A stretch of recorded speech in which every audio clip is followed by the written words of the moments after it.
ओम शांति। अॼु जी मिली तारीख़ 19/12/2023। मिठा मिठा बाप दादा चवंदा मीठे मीठे ॿार सर्विस जी वृद्धि जा नया नया तरीक़ा कढो। गांव गांव में वञी करे सर्विस करो। सर्विस करण लाइ ज्ञान जी पाराकाष्ठा खपे। ज्ञान जी पाराकाष्ठा खपे। प्रश्न: बुद्धि सां पुराणी दुनिया भुलिजंदी वञे, इन जी सहज युक्ति छा आहे? उत्तर: घर खे घड़ी घड़ी यादि करो।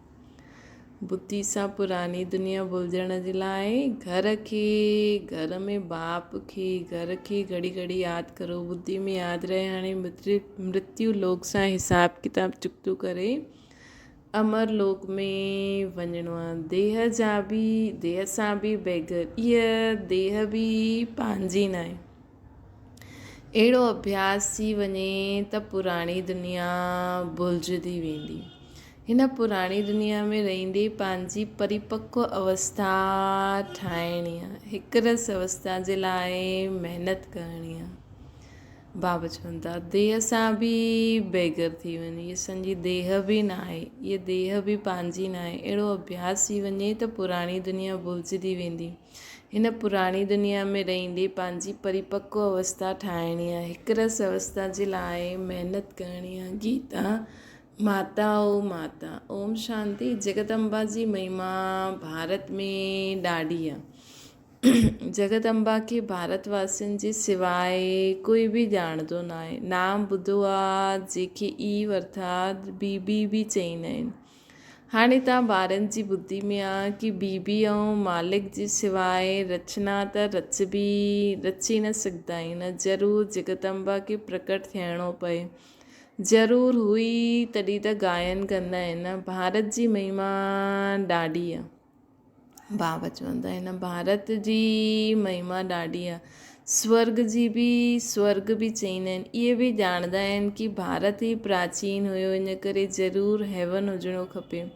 हीअ तव्हां ईश्वरीय संतान बिग़ैर कोई बि सम्झी न सघे। जंहिं कल्प पहिरियों सम्झियो हूंदो उहे ई ईंदा रहंदा। प्रदर्शनी हलंदी आहे, सम्झंदा आहिनि कल्प पहिरियों बि ईअं हुई। सभिनि खे सम्झाइण लाइ अक्षर ॾाढा सुठा आहिनि। पवित्र आत्मा, पवित्रता सां तव्हां लाइट जो ताज पाईंदा आहियो। ॿियो पुण्य आत्मा, उनखे चइबो आहे जो दान पुण्य कंदी आहे। उनखे अंग्रेजी में फिलैंथ्रोपिस्ट बि चइबो आहे। पवित्र खे वाइसलेस चईंदा आहियूं न। पवित्र खे वाइसलेस चईंदा आहियूं। अलॻि अलॻि अक्षर आहिनि। जीअं असां में पुण्य आत्मा, भारतवासी पुण्य आत्मा, पोइ जो पवित्र आत्मा हुनखे चइबो आहे जो दान पुण्य कंदी आहे। हुनखे उहो फिलैंथ्रोपिस्ट चईंदा आहिनि, वाइसलेस चईंदा आहिनि। भारत में दान पुण्य थींदो त ॾाढो आहे, परंतु अक्सर करे दान कंदा आहिनि गुरूअनि खे। हाणे उन्हनि पवित्र आत्मा त भल चवनि, परंतु पुण्य आत्मा न चई सघंदासीं। उहे दान पुण्य न कंदा आहिनि। जेका सन्यासी हूंदा आहिनि उहे दान पुण्य न कंदा आहिनि। उहे त दान पुण्य वठंदा आहिनि। त हिननि सभिनि सां बुद्धि योग टुटी करे बाप सां जुटी वञे। इन जे लाइ बाप खे सम्झाइणो पवंदो आहे कि इहे ठीकु न आहे। इन्हनि सभिनि जो उद्धार करण मां ईंदो आहे। तव्हां ज्ञान सागर सां निकिती हुयूं ज्ञान जी गंगायूं आहियूं न। वास्तव में गंगा अक्षर राइट न आहे, परंतु गायन हलियो आयो आहे। इन लाइ भेट कबी आहे। बाप अची करे पुराणी दुनिया जी पुराणी सभु चीजुनि खे नयो ठाहींदा आहिनि। स्वर्ग नई चीज़ आहे न। नई चीज़ जो समाचार बाप ई ॿुधाईंदा आहिनि, दुनिया न ॼाणंदी आहे। भगवान वाच्य आहे, परंतु गीता में श्री कृष्ण जो नाम विझण सां सॼो बुद्धि योग टुटी पियो आहे न। आहे भगवान वाच्य, लेकिन गीता में श्री कृष्ण जो नाम लिखी छॾियो अथनि न, त सभिनि जो बुद्धि योग टुटी पियो आहे। इन करे सर्वव्यापी चई ॾींदा आहिनि। श्री कृष्ण सां गॾु ॾाढनि जो बुद्धि योग आहे न। चइबो बि आहे गीता जो मान आहे त जीअं श्री कृष्ण जो मान आहे न। वास्तव में बाप जी महिमा जी टोपी ॿार जे मथां अची वई आहे। इहे बि ड्रामा में नूंद आहे। इहे बाप अची करे सम्झाईंदा आहिनि। बाबा बार बार सम्झाईंदा आहिनि। जॾहिं कोई ईंदो आहे त हर हिक जो ऑक्यूपेशन पुछो, हिन सां तव्हांजो छा संबंध आहे। बाबा प्रश्नावली सुठी ठाही अथई। सर्विस त ॾाढी सुठी थी सघंदी आहे। सर्विस त जगदम्बा जे मंदर में ॾाढी सुठी थी सघंदी आहे। हुते वञी करे सम्झायो कि हीअ जगदम्बा सृष्टि खे रचण वारी माता आहे। कहिड़ी दुनिया रचंदी आहे, ज़रूरु नई दुनिया रचण वारी हूंदी न। अच्छा, हिन माता जो पिता केरु, हिन जो जन्म, हिनखे जन्म कंहिं ॾिनो। मनुष्य त मुखवंशावली जो अर्थ न सम्झंदा आहिनि। तव्हां ॼाणंदा आहियो इन्हनि खे परमपिता परमात्मा जन्म ॾिनई। तव्हां ॿारनि खे ई सम्झाइणो पए। तव्हां ॼाणंदा आहियो इन्हनि खे परमपिता परमात्मा ई जन्म ॾिनई। तव्हां ॿारनि खे ई सम्झाइणो पए। जगदम्बा मुखवंशावली आहे, परंतु कीअं परमपिता परमात्मा त निराकार आहे। सम्झाइबो आहे ब्रह्मा तन सां इनखे जन्म ॾिनो अथई। परमपिता परमात्मा अची करे जीअं हिन ब्रह्मा खे एडॉप्ट कयूं, उहा बच्ची खे बि कई। इहे ॻाल्हियूं सभिनि जी ॿुधी में स्थाई न ठहरंदियूं आहिनि, घड़ी घड़ी भुलिजी वेंदियूं आहिनि। ॿार सर्विस त ॾाढा करे सघंदा आहिनि। जगदम्बा जे मंदर में परिचय ॾियणो खपे त उन्हनि जो बि बुद्धि योग बाप सां जुटे। जगदम्बा बि उन्हनि सां योग लॻाईंदी आहे त असां बि उन्हनि सां योग लॻायूं। त हर हिक जे लाइ ईअं असां ॿुधाए सघंदा आहियूं। जीअं हर हिकु धर्म स्थापक चईंदो आहे न कि उनखे यादि करो। जीअं गुरु नानक देव चईंदो आहे निराकार खे यादि करो, त सभिनि खे ॿुधाइणो खपे कि गुरु नानक देव चईंदो आहे निराकार खे यादि करो। इन सां उन्हनि जो बुद्धि योग निराकार सां जुटिजी वेंदो आहे। पोइ बाबा चईंदा आहिनि कि ॾिसो, असांखे ईअं उन्हनि खे ॿुधाए करे कि जगदम्बा बि परमात्मा ई उनखे जन्म ॾिनई ब्रह्मा मुख द्वारा, त माण्हुनि जो बि बुद्धि योग परमात्मा सां जुटंदो। हेठि जगदम्बा तपस्या में वेठी आहे, उन्हनि जो मंदरु मथे आहे। हेठि राजयोग जी तपस्या थी करे, पोइ राजराजेश्वरी स्वर्ग जी मालिक ठहींदी सतयुग में। हाणे त कलयुग आहे न, पोइ वरी खां जॾहिं तपस्या में वेहे तॾहिं त स्वर्ग जो मालिक ठहे न। तव्हांजी बुद्धि में सॼो ज्ञान रहणो खपे। इहा सची राय मनुष्य खे ॾिबी आहे। तव्हां हर हिक जो परिचय, तव्हां हर हिक खे परिचय ॾींदा आहियो न, परंतु सभिनि जी बुद्धि में कोई जल्दी थोरी वेही सघंदो आहे। वेही तॾहिं जॾहिं सर्विस में लॻी वञे। चित्र बि ॾाढा सुठा ठहियल आहिनि। लक्ष्मी नारायण जे मंदर में वञी करे सम्झाए सघंदा आहियो। बाबा चईंदा आहिनि त बाबा जो चवनि था जगदम्बा जे मंदर में वञो, लक्ष्मी नारायण जे मंदर में वञो। बाबा चईंदा आहिनि मुंहिंजे भक्तनि खे ॿुधायो। भक्त ज़रूरु मंदर में ई मिलंदा न। उन्हनि जो प्यार, उन्हनि खे प्यार सां सम्झाए। जे लक्ष्मी नारायण जे चित्र आहिनि, इन्हनि जे लाइ सभी चईंदा आहिनि इहे स्वर्ग जा मालिक हुया। अच्छा, इहे छा किथे आहिनि?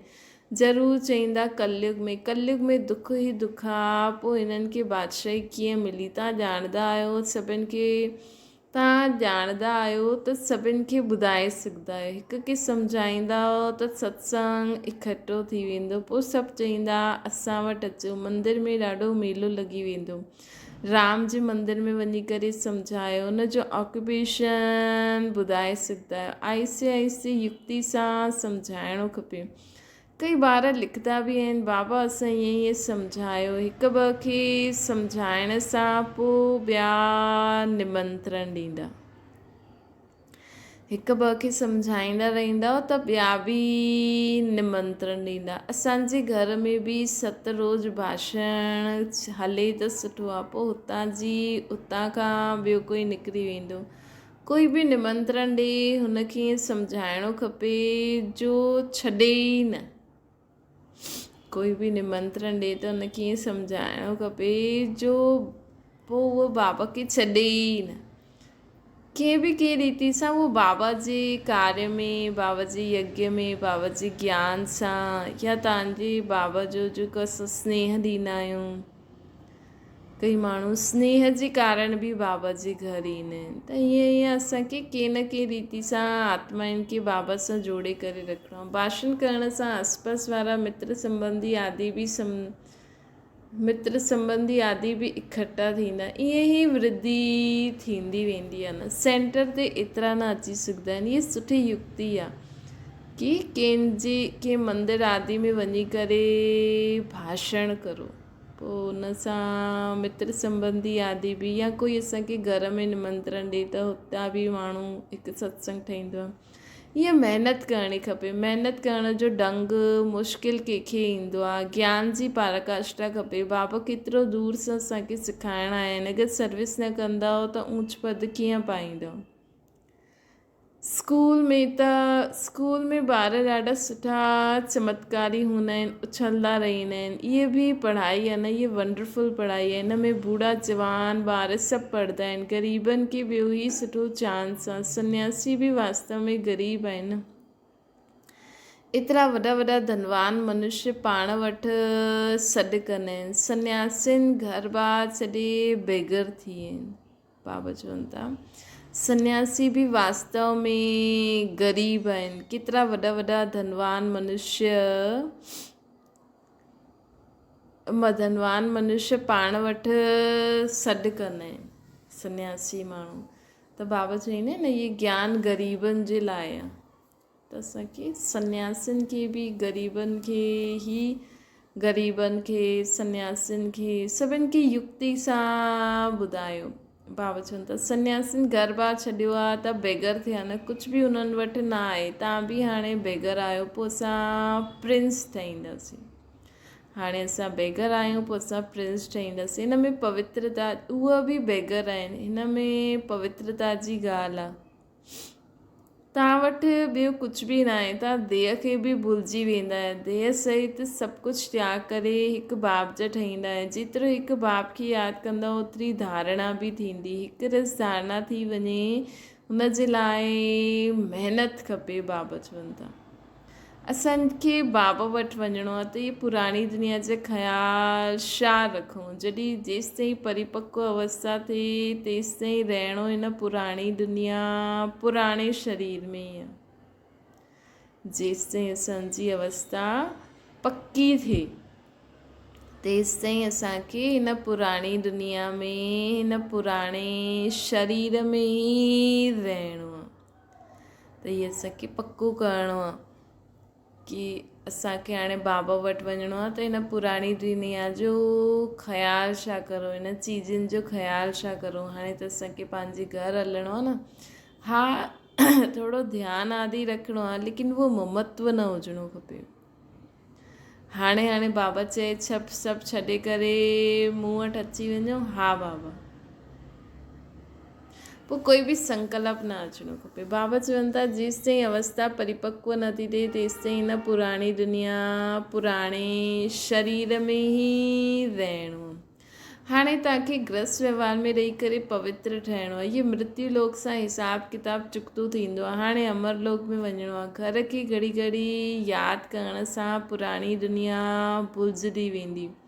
चओ गीता में बाबा छा चए थी। भॻवान खे बाबा चइबो आहे न, निराकार बाबा चईंदा आहिनि मामिकम यादि करो। योग अग्नि सां तव्हांजा विक्रम विनाश थी वेंदा।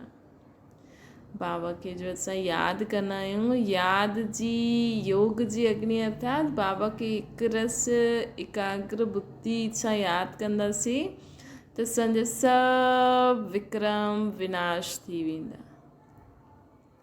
बाबा चवनि था इहे भॻवान जा महावाक्य आहिनि कि न पुराणी दुनिया, पुराणी देह खे बि छॾो, बुद्धि द्वारा छॾो। सिर्फ़ु ख़ुदि खे आत्मा सम्झी बाबा खे यादि करो। हिन पुराणी दुनिया, पुराणे देह खे बि छॾो। देही अभिमानी ठही करे निरंतर मूंखे यादि करो। भॻवान त निराकार आहे न, आत्मा शरीर वठी करे टॉकी ठहींदी आहे। बाबा त गर्भ सां जनम न वठंदा आहिनि, उन्हनि जो नाम ई हिकु आहे शिव। ब्रह्मा विष्णु शंकर की पंहिंजो सूक्ष्म शरीर आहे। इहा आहे ई निराकार परमपिता परमात्मा। पोइ हुननि जो नाम शिव आहे न, उहो ई ज्ञान जो सागर आहे। ब्रह्मा विष्णु शंकर खे रचता न चईंदासीं, रचयिता त हिकु शिव बाबा ई आहे न। हिकु निराकार शिव बाबा रचयिता आहे ई। असां सभिनि आत्माउनि खे अची करे ज्ञान ॾेई करे नयो जीवन ॾींदो आहे त जीअं रचंदो आहे। त बाबा चवंदा आहिनि उहो पोइ साकारी रचना कीअं, जॾहिं रचयिता त हिकु निराकार खे चवंदा आहियूं, उहो पोइ साकारी रचना कीअं रचनि, त उहो त हुन वटि त शरीर ई न आहे, त ब्रह्मा द्वारा अची करे सम्झाईंदा आहिनि। श्री कृष्ण त आहे थी न सघे न, ब्रह्मा जे हथ में वेद शास्त्र ॾेखारींदा आहिनि, गायल बि आहे न, ब्रह्मा द्वारा स्थापना, ब्रह्मा द्वारा सभी शास्त्रनि जो सार ॿुधाईंदा आहिनि, निराकार ॿुधाईंदा आहिनि साकार द्वारा। इहे ॻाल्हियूं सुठी रीति धारण करणी पियूं। भॻवान वचन मां तव्हांखे राजयोग सिखायां थो न, विनाश खां पहिरियों स्थापना बि ज़रूरु आहे। पहिरियों स्थापना आहे न, बाबा चवनि था विनाश खां पहिरियों स्थापना बि ज़रूरु आहे। पहिरियों स्थापना आहे, ॾाढो ई क्लियर करे लिखित रहणी खपे, ॾाढी ई क्लियर लिखित रहणी खपे। ब्रह्मा द्वारा सूर्यवंशी घराने जी स्थापना थींदी आहे, लिखित में ॾाढो सुठो राज आहे, परंतु जबकि कोई महिनत करे ऐं सर्विस में लॻी वञण सां पोइ मज़ो ईंदो। बाबा मम्मा खे बि सर्विस में मज़ो ईंदो आहे, ॿारनि खे बि सर्विस में मज़ो ईंदो आहे। बाबा खे मम्मा खे त मंदर में न मोकिलंदासीं न, मम्मा खे त मंदर में न वठी वेंदासीं। मम्मा जी त ॾाढी महिमा आहे, ॿारनि खे त वञिणो पए। बाबा चवंदा आहिनि वानप्रस्थनि वटि वञी करे उन्हनि सां पुछो, पोइ सम्झायो कि कॾहिं गीता अध्ययन कई अथव। गीता जो भॻवानु केरु आहे? भॻवानु त हिकु निराकार हूंदो आहे न, साकार खे भॻवानु न चईंदासीं, भॻवानु हिकु ई आहे। इन में सर्विस जो ॾाढो वीचार सागर मंथन हलणो खपे। बाबा चवनि था इन में सर्विस जो ॾाढो वीचार सागर भई वानप्रस्थनि खां वञी करे असां गीता ज्ञान जे बारे में ॿुधूं। प्रैक्टिस करणी आहे त ॿाहिरि वञी करे ट्रायल करणी खपे, त असांखे अलॻि अलॻि आत्माउनि जा वीचारनि जे बारे में पतो लॻंदो। जगत अम्बा जो दर्शन करणु रोज़ु ईंदा आहिनि, त्रिवेणी ते बि मनुष्य ॾाढा वेंदा आहिनि, हुते बि वञी करे सर्विस करनि, भाषण करनि त ढेर इकट्ठा थी वेंदा, निमंत्रण ॾींदा रहंदा, असां वटि अची करे सत्संग करो। बाबा मम्मा त किथे न वेंदा न, ॿार ई वञी सघंदा आहिनि। बंगाल में काली जो मंदरु आहे, हुते बि ॾाढी सर्विस करे सघंदा आहे। काली केरु आहे हिन ते भाषण करो, परंतु हिमत खपे। बाबा ॼाणंदा आहिनि केरु सम्झाए सघंदो आहे, जंहिंमें देह अभिमान आहे उहो छा सर्विस करे सघंदा। सर्विस जो सबूत न ॾींदा आहिनि। सर्विस अगरि पूरी न थिए, न कई त नाम बदनाम कंदा। योगी में भल ॾाढो सुठो रहंदो आहे, योगी में बल ॾाढो सुठो रहंदो आहे, सम्झाइण लाइ पॉइंट्स ॾाढी रहंदियूं आहिनि, परंतु सुठा महारथी बि भुलिजी वेंदा आहिनि। सर्विस त ॾाढी थींदी आहे, हिनखे चइबो आहे बेहद जी सर्विस, पोइ उहा मान बि ॾाढो पाईंदा आहिनि। मुख्य आहे ई पवित्रता जी ॻाल्हि, मुख्य आहे ई बाबा चवनि था पवित्रता जी ॻाल्हि। हलंदे हलंदे टुटी पवंदी आहे न पवित्रता। लौकिक भाव सां कॾहिं कंहिंजो निश्चय न टुटंदो आहे, हिते हलंदे हलंदे बाबा जे मथां ई निश्चय टुटी पवंदो आहे। लौकिक भाव सां कॾहिं कंहिंजो निश्चय न टुटंदो आहे, ऐं हिते हलंदे हलंदे बाबा जे मथां निश्चय टुटी पवंदो आहे। ॿार चवंदा आहिनि बाबा इहो मुंहिंजो कमु थी वञे न त मां तव्हांखे छॾे छॾंदमि। भई माण्हू भक्ति मार्ग में बि कोई भॻवान जे मथां ॾाढो विश्वास कंदो आहे, लेकिन कुझु गड़बड़ी थी वेंदी आहे त माण्हू चवंदा आहिनि असां तव्हां ते एॾो विश्वास कयो, तव्हां ई मूंसां बुरो कयो, त निश्चय विश्वास टुटी पवंदो आहे पोइ भॻवान जे मथां। लेकिन असांखे ईअं न चइणो खपे बाबा खे कि बाबा ईअं कर, ईअं थिए न। बाबा त आहिनि असांखे पावन ठाहिण, बाबा त असांखे ज्ञान ॾींदा आहिनि, गुण ॾींदा आहिनि, शक्ति ॾींदा आहिनि। असां वटि संकल्प शक्ति आहे, असां वटि गुण बाबा ॾियनि था, असां हुनखे सही रीति यूज़ नथा करे सघूं त हिन में बाबा छा कंदा। बाबा जो असां हिकु ॿार थोरी आहियूं। बाबा चवंदा आहिनि ॿारनि जो हलंदे हलंदे निश्चय टुटी पवंदो आहे। लौकिक भाव सां कॾहिं ईअं निश्चय न टुटंदो आहे। हिते बाबा वटि जन्म वठंदा आहिनि, अहिड़े बाबा खे पोइ घड़ी घड़ी भुलिजी वेंदा आहिनि। छो जी विचित्र आहे न, अहिड़े बाप जो चित्र न आहे। बाप चईंदा आहिनि मूंखे यादि करो ऐं तव्हां पवित्र ठहो त मूं वटि अची वेंदव। पहिरियों त मूंखे यादि करे पवित्र कल्ह बाबा चई न, जो जागती जोत हूंदी उहा ई मूंसां गॾु हली सघंदी। त जो पवित्र आत्मायूं हूंदियूं उहे ई बाबा सां गॾु हली सघंदियूं न। आत्मा सम्झंदी आहे असां 84 जन्मनि जो पाठ वॼाए, आत्मा में पाठ नूंदल आहे न, शरीर में थोरी पाठ आहे। एतिरी नंढी सी आत्मा में केतिरो भारी पाठ आहे। ये बुद्धि में केतिरो नशो रहणो खपे। व्यवहार सां गॾु गॾु सर्विस बि कंदा रहो। त ये बुद्धि में नशो हुजणो खपे कि एतिरी नंढी सी आत्मा में केतिरो भारी पाठ आहे, एतिरो भारी पाठ आहे न। व्यवहार में अचो, सर्विस बि कंदा रहो। माउ बाप खे चइबो, माउ बाप त किथे बि न वेंदा न, ॿार किथे बि वञी करे सर्विस करे सघंदा आहिनि। ॿारनि खे ई लकी स्टार्स चइबो आहे न। अच्छा मीठे मीठे लकी ज्ञान सितारनि खे माता पिता बाप दादा जो यादि प्यार ऐं गुड मॉर्निंग। रूहानी बाप जी सभिनि रूहानी ॿारनि खे नमस्ते। असांजे बि रूहानी माता पिता बाप दादा खे यादि प्यार गुड मॉर्निंग ऐं नमस्ते। धारणा जे लाइ मुख्य साथ देह अभिमान छॾे सर्विस करणी आहे। विचार सागर मंथन करे बेहद जी सर्विस जो सबूत ॾियणो आहे। ॿियो आहे न, मृत्यु लोक सां पुराणो सभु हिसाब किताब चुकतो करिणो आहे। पुराणी देह पुराणी दुनिया खे बुद्धि सां भुलिजंदा वञो। सदा बाबा खे मथे यादि करो। कर्म त करिणो आहे, जेसि ताईं परिपक्व अवस्था न थिए तेसि ताईं हिन पुराणी दुनिया पुराणी देह में रहणो आहे।